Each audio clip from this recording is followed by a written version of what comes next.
आज हम पढ़ने वाले हैं न्यूट्रिशन इन ह्यूमन बींग्स के बारे में कि ह्यूमन बींग्स के अंदर न्यूट्रिशन किस तरह से होता है। ठीक है, न्यूट्रिशन जो है उसके अंदर कुछ प्रोसेसेस इन्वॉल्व होते हैं। तो nutrition involve intake of food, मतलब जो हम फूड इंजेस्ट करते हैं वो भी न्यूट्रिशन का ही पार्ट है। इनटेक के बाद इट्स ब्रेकडाउन, फूड का जो ब्रेकडाउन होगा कि हम उसको कॉम्प्लेक्स से सिंपल फॉर्म में कन्वर्ट करेंगे तो उसका ब्रेकडाउन। उसके बाद उसका एब्जॉर्प्शन, जिस भी बॉडी पार्ट को रिक्वायर्ड है वहाँ पर उसको एब्जॉर्ब किया जाएगा तो उसका एब्जॉर्प्शन। एंड यूटिलाइजेशन, और उसको जो हमारी बॉडी यूटिलाइज करेगी बॉडी के प्रोसेसेस को करने के लिए, ये सभी चीज़ें जो हैं ये आती हैं न्यूट्रिशन के अंदर। तो nutrition involves intake of food, its breakdown, absorption and utilisation to meet body's energy and nutrient requirement, ताकि हम बॉडी की जो भी एनर्जी या फिर न्यूट्रिएंट की रिक्वायरमेंट है उसे फुलफिल कर सके। ठीक है, यहाँ पर साइड में आपको पूरा डायग्राम भी दिख रहा होगा न्यूट्रिशन का।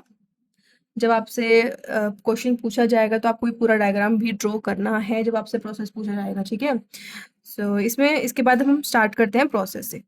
ठीक है, प्रोसेस से अब आप देख ही पा रहे हो सबसे ऊपर क्या प्रेजेंट है, माउथ प्रेजेंट है, तो हम माउथ से स्टार्ट करेंगे।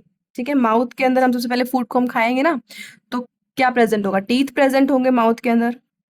ठीक है, टीथ किसके लिए रिस्पॉन्सिबल है, फूड को क्रश करने के लिए। क्या काम है इनका, क्रशिंग द फूड।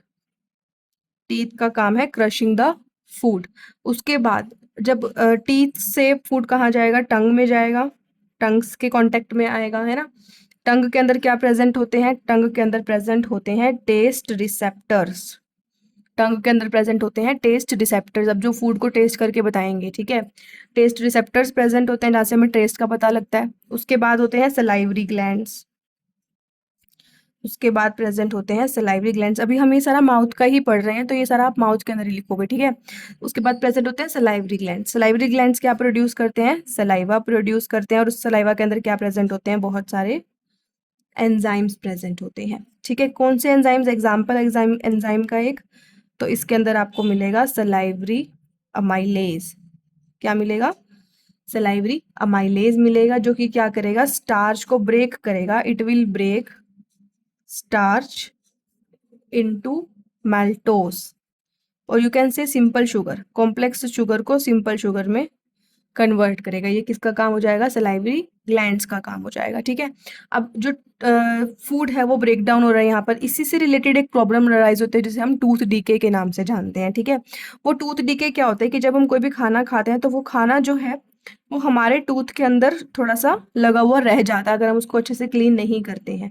तो अभी टूथ डीके में क्या होता है कि जो बैक्टीरिया है वो इस शुगर्स को कन्वर्ट करना शुरू कर देता है एसिड के अंदर। It starts converting this sugar into acid, और जब ये इस शुगर को एसिड में कन्वर्ट करता है तो उससे क्या होता है, जो हमारा इनेमल होता है वो क्या होता है, सॉफ्ट होना स्टार्ट हो जाता है और एक प्लेक्यू बन जाता है।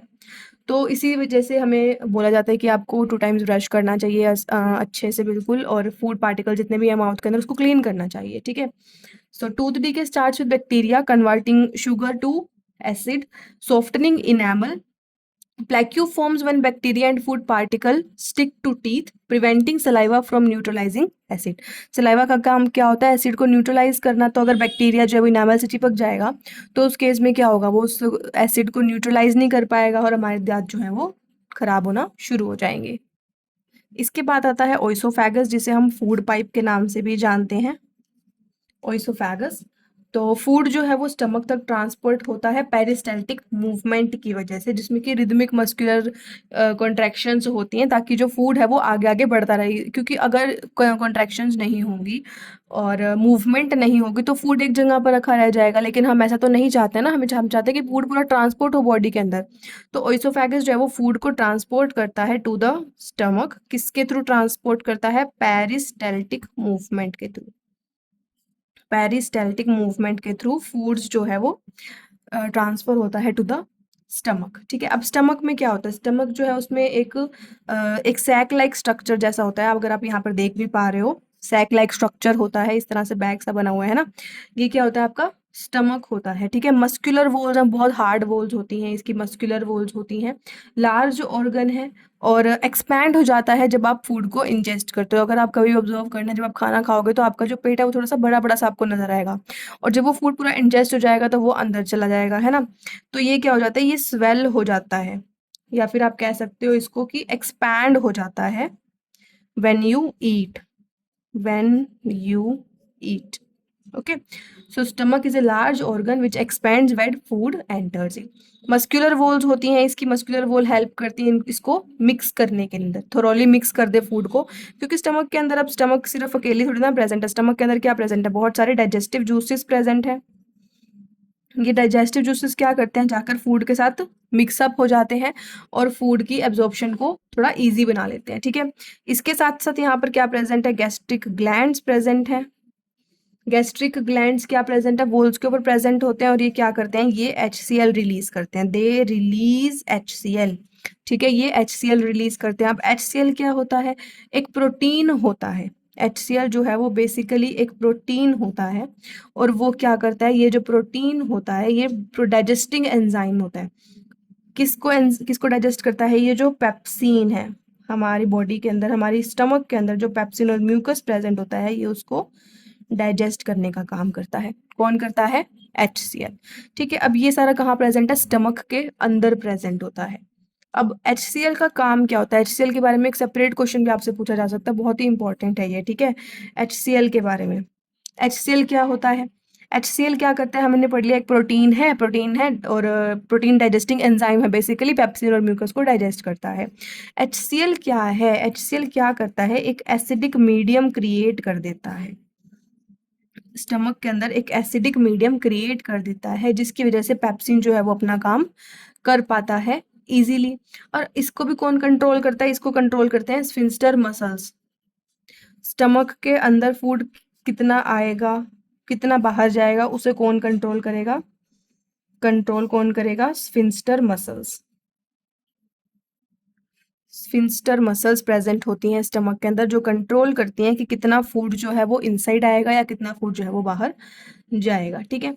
अब हमने पढ़ा कि स्टमक के ऊपर किस चीज की लेयर प्रेजेंट है, म्यूकस की लेयर प्रेजेंट है ना। म्यूकस की लेयर क्या करती है, स्टमक की लाइनिंग को बचा के रखती है एसिड की फॉर्म में, ठीक है। अब हमने कहा था कि HCl जब वो क्या करता है, प्रोटीन और म्यूकस को डाइजेस्ट करता है, तो पेप्सिन क्या क्या काम होता है, पेप्सिन क्यों प्रेजेंट है हमारी बॉडी के अंदर, पेप्सिन जो है वो क्या करता है, जो प्रोटीन प्रेजेंट होता है हमारी बॉडी के अंदर उसको डाइजेस्ट करता है इनटू पेप्टाइड्स, ठीक है। ये किसका काम है, ये काम है पेप्सिन का। ये भी पूछा जा सकता है आपसे एक मार्क के अंदर, पेप्सिन का फंक्शन बताओ, तो पेप्सिन का फंक्शन है it digest proteins into peptides, ठीक है। अभी ये हमने सारा पढ़ा है स्टमक के बारे में, इसके बाद हम आ रहे हैं स्मॉल इंटेस्टाइन के ऊपर, ठीक है। स्मॉल इंटेस्टाइन के अंदर क्या होता है, स्मॉल इंटेस्टाइन, स्टमक के बाद नेक्स्ट ऑर्गन आ जाएगा स्मॉल इंटेस्टाइन। स्मॉल इंटेस्टाइन जो है ये लॉन्गेस्ट पार्ट है एलिमेंट्री कैनाल का, क्या ये longest part of alimentary canal, alimentary canal का सबसे लॉन्गेस्ट पार्ट है स्मॉल इंटेस्टाइन, ठीक है। बहुत कॉम्पैक्टली अरेंज होता है, छोटी सी जगह में बहुत बड़ी इंटेस्टाइन जो है वो फिट होती है हमारी बॉडी के अंदर, बहुत एक्सटेंसिव कॉइलिंग इसके अंदर आपको देखने को मिलेगी। इतनी ज्यादा कॉइलिंग की वजह से ही ये कम स्पेस के अंदर इतनी बड़ी इंटेस्टाइन जो है वो फिट हो जाती है। लेंथ जो है वो एनिमल टू एनिमल वरी करती है, जैसे कि अगर आप हर्बीवोरस की बात करो तो हर्बीवोरस के केस में क्या होता है, हर्बीवोरस क्या करते हैं, ग्रास को खाते हैं, दे ईट ग्रास, हर्बीवोरस ईट ग्रास। सो उनको लॉन्ग इंटेस्टाइन की जरूरत है, क्योंकि ग्रास जो है उसको उसको च्यू करने में, अब्जॉर्ब करने में बहुत टाइम जाएगा। तो उस उन केसेस में क्या होता है कि they need a long intestine, they need a long intestine to allow the cellulose to be digested, ताकि सेल्यूलस अच्छे से डाइजेस्ट हो जाए। ये हमने हर्बीवोरस का कहा। अगर मैं कार्निवोरस की बात करूं तो कार्निवोरस एनिमल्स क्या करते हैं, कार्निवोरस नीड स्मॉलर इंटेस्टाइन, इनको कम स्मॉल इंटेस्टाइन की जरूरत होती है। क्यों होती है, क्योंकि कार्निवोरस क्या खाते हैं, मीट खाते हैं, और मीट को डाइजेस्ट करना इजी है, it is easier to digest, meat is easier to digest, ठीक है। अब जो साइट होती है डाइजेशन की वो कंप्लीट डाइजेशन के लिए हमें क्या चाहिए होता है, कार्बोहाइड्रेट्स, प्रोटीन्स, फैट्स, सभी जो है बॉडी के अंदर डाइजेस्ट हो जाते हैं। और इसके बाद जो स्मॉल इंटेस्टाइन है उसके अंदर किस तरह से डाइजेस्ट हो रहे हैं कि स्मॉल इंटेस्टाइन को सिक्रीशंस रिसीव हो रही हैं। स्मॉल इंटेस्टाइन को सिक्रीशंस रिसीव होती हैं लीवर से और पेनक्रियास से। हमारी बॉडी के अंदर जो लीवर और पेनक्रियास प्रेजेंट है वहां से इसको सिक्रीशंस मिलती हैं, जिसकी जो कि फूड के साथ मिक्स हो जाती है और उसके एब्जॉर्प्शन को इजी बना लेती हैं। ठीक है, अब और हमारे पास कहाँ से एसिड कहाँ से आ रहा है स्मॉल इंटेस्टाइन के पास, स्टमक से। स्टमक से उसे क्या मिल रहा है, एसिड मिल रहा है स्मॉल इंटेस्टाइन को। और इसकी वजह से यहाँ से एसिड मिल गया, लीवर से इसको बाइल मिल गया, बाइल सॉल्ट या बाइल जूस। और इसका काम क्या होता है, bile from liver alkalises acidic food. अब ये जो फूड है इसके साथ मिक्स होकर स्टमक से एसिड आ रहा है पहले से ही, क्योंकि स्टमक के थ्रू ही आ रही है ना, स्मॉल इंटेस्टाइन स्टमक से कनेक्टेड है, तो स्टमक से क्या आ रहा है, एसिड आ रहा है। अब एसिड को न्यूट्रलाइज तो करना पड़ेगा ना, तो इसके लिए क्या होता है, ये लीवर से सिक्रीशंस ले लेता है बाइल की फॉर्म में। अब वो क्या करेगा, इस एसिड को एल्कलाइज करेगा और इमल्सिफाई कर देगा फैट को, यानी कि जो फैट के मॉलिक्यूल्स होंगे उनको ब्रेक डाउन कर लेगा इनटू स्मॉलर ग्लोब्यूल्स की फॉर्म में उनको ब्रेक डाउन कर लेगा। ठीक है, अब यहाँ पर भी प्रोटीन को पेप्टाइड्स के अंदर डाइजेस्ट करने के लिए एक दूसरा प्रोटीन प्रेजेंट होता है। प्रोटीन्स को पेप्टाइड्स में कन्वर्ट करने के लिए एक दूसरा एंजाइम प्रेजेंट होता है जिसे हम ट्रिप्सिन बोलते हैं। ये कहाँ प्रेजेंट होता है, पैनक्रियाटिक जूस के अंदर प्रेजेंट होता है। प्रोटीन्स को डाइजेस्ट करने के लिए ट्रिप्सिन प्रेजेंट है जो कि उसे डाइजेस्ट कर देगा इनटू पेप्टाइड्स। उसके बाद फैट को डाइजेस्ट करने के लिए क्या प्रेजेंट है, फैट को डाइजेस्ट करने के लिए लाइपेज नाम का एंजाइम प्रेजेंट होता है। लाइपेसिस क्या करेगा, फैट को डाइजेस्ट कर देगा into fatty acid plus glycerol. ठीक है, ये इसको डाइजेस्ट कर देगा into fatty acid plus glycerol. ठीक है, और इंटेस्टाइन के अंदर प्रोटीन्स को डाइजेस्ट कर सकते हैं या तो पेप्टाइड्स के अंदर या फिर अमीनो एसिड के अंदर। ठीक है, proteins can also be digested to peptide amino acids through the intestinal juice। And अब बचा है आपके पास कार्बोहाइड्रेट्स को भी हम डाइजेस्ट कर सकते हैं। कार्बोहाइड्रेट्स को भी इंटेस्टिनल जूस के साथ डाइजेस्ट किया जाता है इनटू ग्लूकोज। ठीक है, तो ये कुछ डाइजेशंस हैं जो आपको दिखेंगी नहीं, फील भी नहीं होंगे, आप पढ़ोगे कि स्मॉल इंटेस्टाइन के अंदर जो है कुछ डाइजेशंस होती है। अब ये ठीक है, कुछ डाइजेशंस हो गया, हमने ब्रेक डाउन कर लिया है कॉम्प्लेक्स फूड को इनटू सिंपलर फॉर्म। इसके बाद क्या होगा, तो अब सारा ब्रेक डाउन हो चुका है ना, ब्रेक डाउन के बाद क्या होगा, इस फूड को डाइजेस्टेड फूड जो होगा, डाइजेस्टेड फूड उसको कौन एब्जॉर्ब कर लेगा, villi. finger like projections on the small intestine that increases the surface area for absorption। अब जो digested food होगा वो absorb करा जाएगा through villi, और villi के पास क्या present होते हैं, blood vessels present होते हैं to distribute nutrients to the energy cell of the body for energy, tissue building and repair। अब ये विलाई क्या करेगा, सारा जो एनर्जी इसने ली है उसको absorb different parts of the cell के अंदर डिस्ट्रीब्यूट कर देगा ताकि वो सभी क्या कर सके, अपना अपना काम कर सके। ठीक है ना, लास्ट पार्ट आता है हमारे पास लार्ज इंटेस्टाइन का। लार्ज इंटेस्टाइन, ठीक है, स्मॉल इंटेस्टाइन की बात आएगी, लार्ज इंटेस्टाइन। अब जो अनएब्जॉर्ब्ड फूड है, अभी तक तो हमने एब्जॉर्प्शन की बात करी, अब जो अनएब्जॉर्ब्ड फूड है वो एंटर करता है यहाँ पर, और ज़्यादा से ज़्यादा वाटर एब्जॉर्प्शन हो जाता है यहाँ पर, जितना भी वाटर होता है प्रेजेंट वो सारा वाटर जो है वो एब्जॉर्ब हो जाता है। मोर एब्जॉर्प्शन ऑफ वाटर जो है वो एब्जॉर्ब हो जाता है। इसके बाद जो वेस्ट होगा सारा का सारा, एनएस क्या करेगा, जितना भी वेस्ट मटेरियल बचा है उसे रिमूव कर देगा विया अ एनस स्फिंक्टर। एनस के पास भी एक स्फिंक्टर प्रेजेंट होगा जो सारा का सारा वेस्ट जो है वो out of the body remove कर देगा।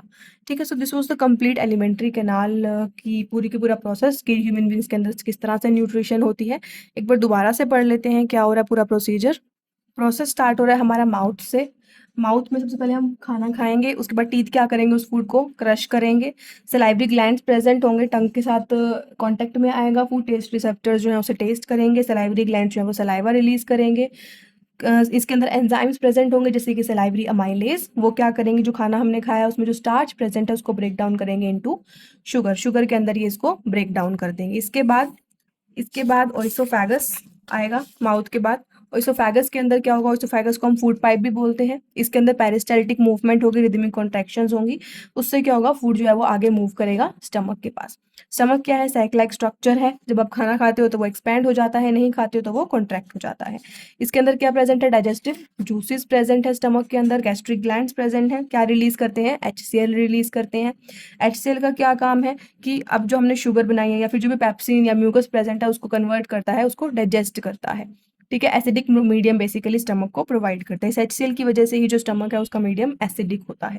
ठीक है, अब स्टमक क्या करता है, पूरा फूड को कंट्रोल करता है। इसके पास स्फिंक्टर मसल्स प्रेजेंट होते हैं जो फूड का अंदर आना या बाहर जाना जो है उसको कंट्रोल करता है।